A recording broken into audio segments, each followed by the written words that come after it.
The GST collections once again has surpassed the 1 lakh crore mark. Signs of some sort of a revival coming back into the economy. To talk about that and a lot more, joining us now on ET Now is the Finance Secretary, Mr. Ajay Bushan. Sir, appreciate you taking your time out and speaking with us today at ET Now. Let me first begin by talking about the state of the economy. The budget making exercise has already kick-started in Finance Ministry as well. What is the assessment of the economy so far? See, if you see the economy, particularly for the last 2-3 months, we have started seeing the signs of recovery. Whether it is electricity consumption, whether it is a PMI index, or the various other industrial parameters, and also the indirect tax collection, which is almost like a real-time figures. If you see for the last 2-3 months, we have started recovering. The last month GST collection, that is September month collection, it was about 5% higher than the corresponding month in the last year. Now, the figure which we have given today for the month of October, this is about 10% higher. It has not only crossed 1 lakh crore, but it has also crossed 1,05,000 crores. If you just split these figures, in the domestic, because GST consists of two parts. One is the domestic GST, other is the import, because on import also we imposed IGST. On the domestic front, there is a growth of more than 11%. And on the import front, the growth is about 9%. So therefore, the growth is about 10%. So this is one figure. Another figure, because this October month collection is based on the sale and purchase made in month of September. Now let me give you a little bit of glimpse about what has happened in the month of October. Now the October, the more recent and the real-time data is about the e-way bill. Now the e-way bill in the month of October, if you compare that with the e-way bill of October 2019, it is 21% higher. And if you compare that with the September 2020 figures, it is about 11% higher. So what it establishes is that the economy is now entering into a positive territory. It has recovered. At least for that we can see from the last 2 months trend, and we hope that because when I'm telling you about the e-way bill figures and which will get reflected in the collection in the month of GST collection in the month of November. So this is the trend. So we hope that if we continue to first of all contain the COVID and we learn to live with COVID, because any excessive lockdown and other things, they become counterproductive. Right. So we need to take a balanced approach. We need to also, go along with our lives. And at the same time, we should not, have our guards down. Right. So far as the COVID pandemic is concerned. And at the same time, keep assisting the industry or the particular sector or also the particular segment of the population, so that they also, if some sector hasn't recovered or certain section of population are still in difficulty, they also need to be supported. So if we continue this approach, then by the end of the year, as our finance minister has already stated, that going by these trends, we could come to a situation where our economic growth could be kind of a near zero growth kind of a situation. Right. Since you're saying that a lot of it is contingent upon keeping the COVID numbers down and of course living with COVID as well as supporting the industry. Having said that, if you see globally what is happening, the rising number of COVID cases that we've seen in the US, besides that Europe is now looking at a second stage of a lockdown. That definitely hinges on, a lot of recovery hinges on that. We're in the midst of the festive season. We still don't know where the COVID numbers are going to head. What has been, your assessment on that, and how big as a downside risk do you see a second wave could be? See, as we have seen, any such pandemic, and if you consider this Spanish flu of 1919, it also came in several, the several waves came. Right. Now, what we are seeing in the various parts of the world is the second wave. Now, in India also, we have seen that particularly the past few weeks, in certain areas there have been increase. Yeah. But also, what is the comforting factor is that the recovery rates are very high. We are in a today much better position to combat this pandemic as we were in the month of March or April, for example, because our testing facilities were not adequate. We did not have enough amount of protective gears there. The medically also the people didn't know, because it was still in the month of March and April. The COVID was an unknown, entity. But today, with all these experiences, the people have now learned that in case supposing some COVID happens, what are the precautions others should take. And if the person who is affected by COVID pandemic, he also knows that what exactly the precautions he has to take, when he should go and see doctor, what time he should get tested. So I think, we are much better in a position to handle the second wave. And so this is on the health part. So far as the economy part is concerned, what we have done during the last 5 months, the last 6 months rather, that every time, instead of giving a one-shot stimulus and then just, keep waiting, what we have done is that we have continuously assessed the ground situation, the economy, what were the difficulties of people, and then we have come out with this series of measures, stimulus and packages. And we have tried to assess the needs of the various sectors of the economy, various segments of the populations, vulnerable sections, those who needed cash assistance we have given, those who had to given the food assistance.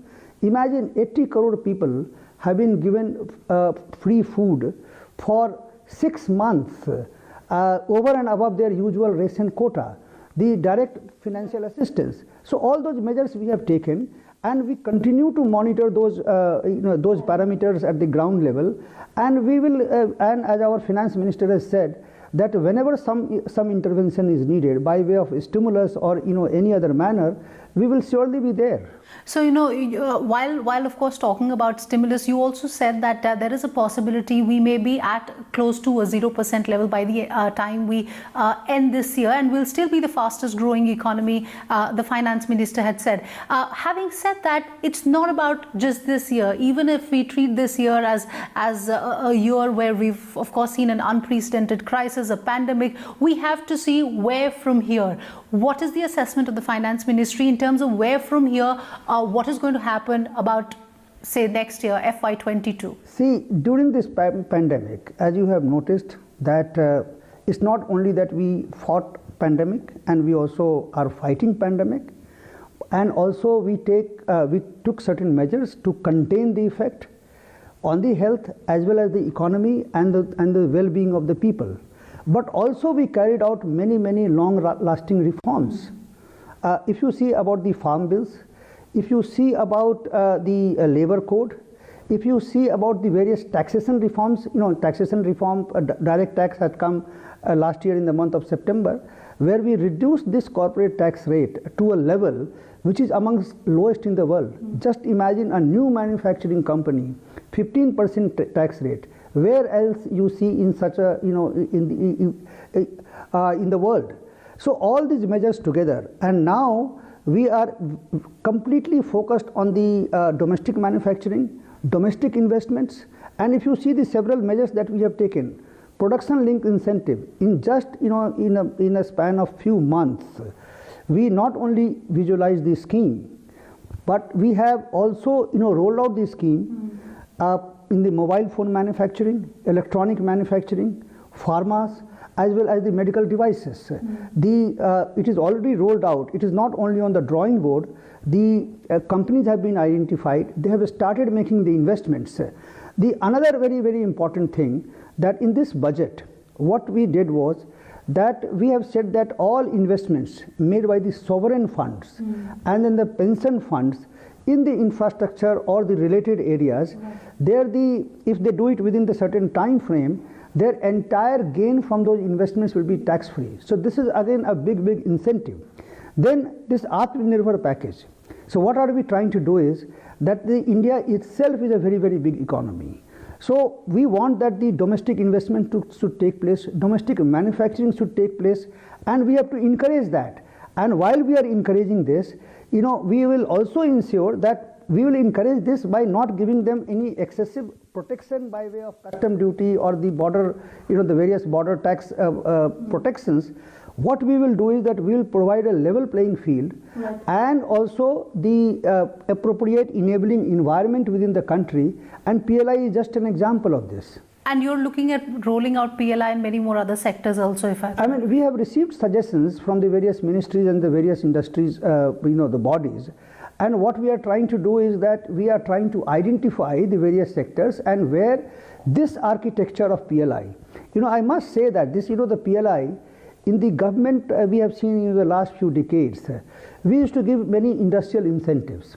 And I always used to say that these incentives are like democratization of incentive. Mm-hmm. And what does this democratization of incentive means?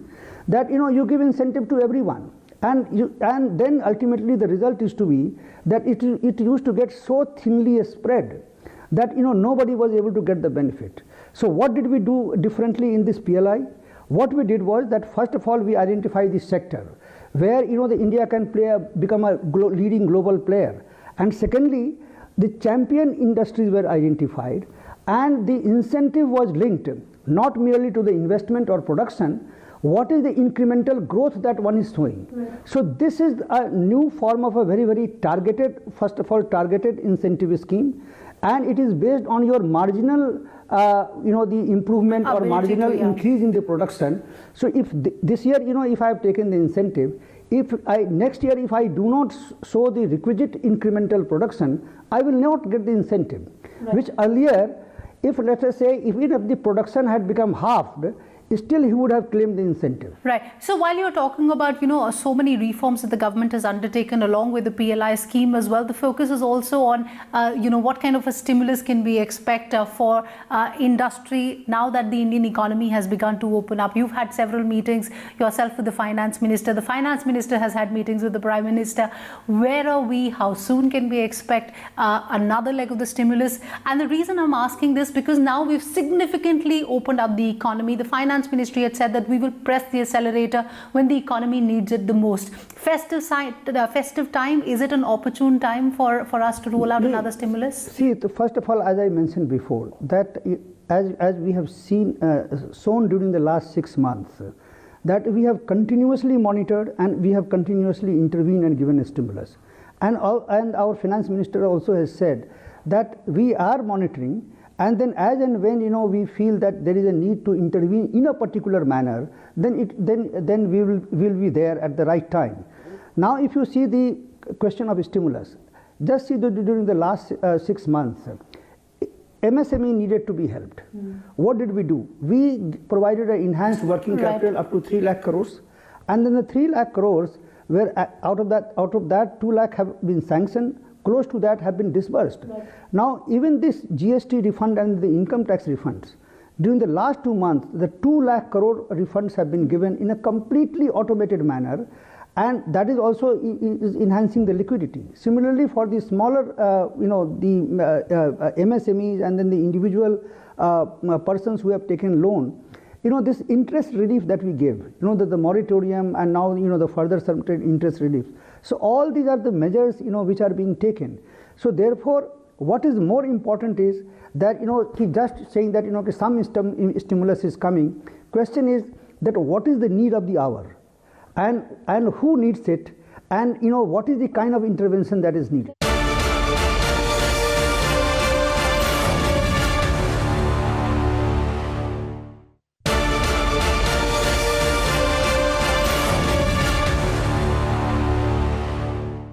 Do you believe that the hospitality, the tourism sector, some of the sectors that were disproportionately impacted due to the lockdown are the ones where we can see some sort of a help? See, we admit that there are some sectors who continue to be severely impacted, right, and they are the stress sectors.